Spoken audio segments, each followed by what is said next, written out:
नमस्कार। आज हमारे साथ कांग्रेस नेता सतीश बाबू चतुर्वेदी नागपुर से हमारे साथ बने हैं और आज की डेट में मोदी सरकार जो विकल्प सामने जनता के ला रही थी कि हर चीज़ चुनाव के बाद हम इतनी सस्ती करेंगे कि कांग्रेस ने आज तक कभी नहीं किया होगा, लेकिन हमारे सामने क्या, नागपुर के सामने क्या, पूरे देश के सामने बिल्कुल इसका फेर उलट है। आज महंगाई इतनी बढ़ गई है कि आम आदमी नागरिक बिल्कुल जीना दुश्वार हो गया है। 60 रुपये 70 रुपये किलो पर सब्जी किलो से कोई रेट नीचे नहीं है। आइए हम सतीश बाबू जी से बात करते हैं। सर नमस्कार। नमस्कार सर, जैसा कि इतना कमर तोड़ महंगाई बिल्कुल बढ़ गई है, इस संबंध में सारे ठीकरे मोदी जी कांग्रेस के ऊपर ठोक रहे हैं कि ये सारे प्रस्ताव पहले से थे। अगर पहले से थे तो इसमें कुछ रद्दोबदल तो उनको करना था। देखिए, पिछले 10 साल में यूपीए की सरकार के समय जो महंगाई आखिरी 5 साल के अंदर वस्तुओं की, पूरी इंटरनेशनल रिसेशन की वजह से वस्तुओं की जो महंगाई बढ़ रही थी, उस समय मोदी जी ने पूरे देश को कहा कि ये कांग्रेस बहाने बना रही है महंगाई के, इनकी क्षमता महंगाई की नहीं है कम करने की, ये उद्योगपति व्यापारियों से मिली हुई है, बिचौलियों से मिली हुई है, और अगर हमको मौका मिलेगा तो हम चुटकी बजा के इस महंगाई को कम कर देंगे। ये सरकार के ऊपर निर्भर होता है महंगाई कैसे कम होती है।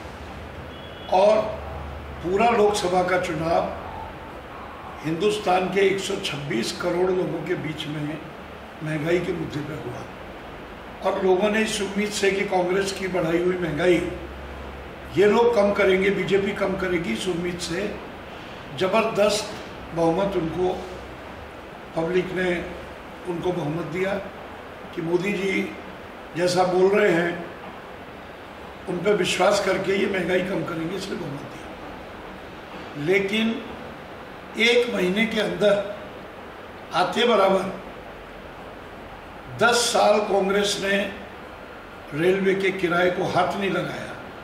मुझे नहीं लगता कहीं भी रेलवे कर्मचारी की तनख्वाह रुकी हुई थी। 10 साल में कोई आंदोलन हुआ, हमको तनख्वाह नहीं मिली। किसी रेलवे के अंदर कोयला नहीं था या बिजली कट गई थी, रेलें बंद हो गई थी, लेकिन 10 साल रेल बराबर चल रही थी, सुचारू रूप से चल रही थी, और उसके बाद में लोगों के किराए भी नहीं बढ़ रहे थे, और लोगों की जो खास करके मालगाड़ी का भाड़ा होता है, जिससे पूरी हर चीज़ की महंगाई पर असर पड़ता है, उसको भी कांग्रेस रोके हुए थी। लेकिन इनने आते बराबर 20 दिन में 14.5% किसको बोलते हैं, आज तक आज़ादी के बाद 14.5% की बाढ़ ये आज तक कभी नहीं हुई। भूतो न भविष्य थी, ऐसा कुछ अच्छे दिन का वादा करके, और इन्होंने एकदम 14.5%। गरीब आदमी रेल में चलता है, हवाई जहाज में नहीं चलता, मध्यम वर्गीय आदमी रेल में चलता है। जो इस देश का बड़ा आदमी है वो हवाई जहाज से यात्रा करता है, अपनी कारों से यात्रा करता है। रेल में चलने वाला व्यक्ति 80% 90% इस सामान्य व्यक्ति होता है। ऐसे लोगों पर 14.5% की मार, मुझे लगता है कि मोदी की कथनी करने में बहुत बड़ा फर्क दिखाई दिया। और उसके बाद 6.5% मालगाड़ी का भाड़ा बढ़ गया। जो कांग्रेस 50 पैसा डीजल पे बढ़ा रही थी, जिस पर हाय तौबा मचा था कि कांग्रेस क्यों बढ़ा रही 50 पैसा हर महीने डीजल के ऊपर में, तो उसको रोकने की बजाय उसको भी इन्होंने बढ़ाना जारी रखा। आपको इसलिए वोट दिए कि जो कांग्रेस बढ़ा रही थी उसको आप रोकेंगे। अगर कांग्रेस कहीं बढ़ाया हुआ आप बढ़ा रहे, फिर आपको लाने की जरूरत क्या थी जनता को? फिर कांग्रेस में आप में फ़र्क क्या है? कांग्रेस अगर डीजल को बढ़ा रही, आप करिश्मा दिखा के उसको बंद करो। आप जो है इसको, रेलवे को आप कोई दूसरे ढंग से फंड्स रेज करके आप कंज्यूमर को, जो रेलवे में चलने वाला पैसेंजर है, उसको रिलीफ दो।